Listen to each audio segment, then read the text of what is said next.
Some listeners might wonder why I would go anywhere near Michael Winner's infamous remake of The Big Sleep. Isn't it the epitome of corrupt commercial filmmaking? How could Winner have the temerity to remake a classic? What could he possibly produce that wouldn't be at best a pale shadow of the version starring Humphrey Bogart and Lauren Bacall and directed by Howard Hawks? These questions boil down to a larger one of whether or not remakes are ever justified. Technically, Winner's version is not a remake since he went back to Chandler's novel, but comparison to the older film is inevitable. To which my reply would be, why not?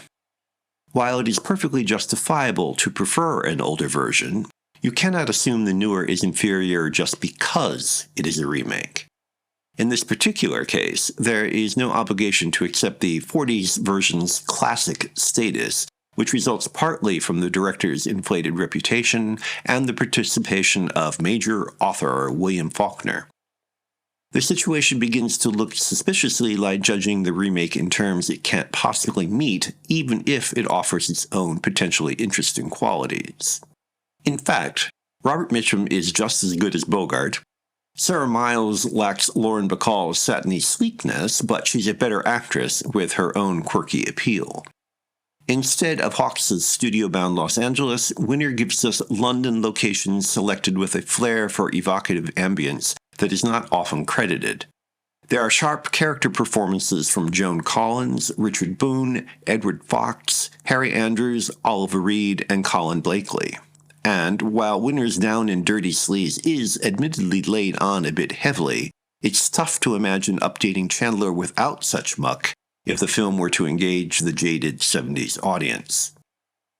As a product of that era, I am admittedly more in tune with Winner's style and attitudes than with Hawks and company, which is another way of suggesting that the gratuitous flash, ragged atmosphere, bad haircuts, and polyester suits of Winner's film are no more commercial and corrupt than the 40s version, which was made by a major studio with as little interest in art as Winner's producer Sir Low Grade, as he was jokingly referred to in the 70s.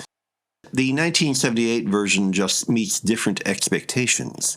That may be the real issue with remakes.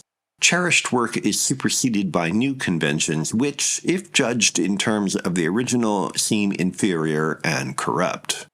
Comparing the two versions is not exactly a matter of apples and oranges, since both are based on the same novel. The point is rather that popular culture does not age well, a reality equally true of both films and of Chandler. Enshrining a pop favorite as classic may feel good, but the very act of putting it on a pedestal indicates that it cannot move people the way it did originally. Is it time for yet another version?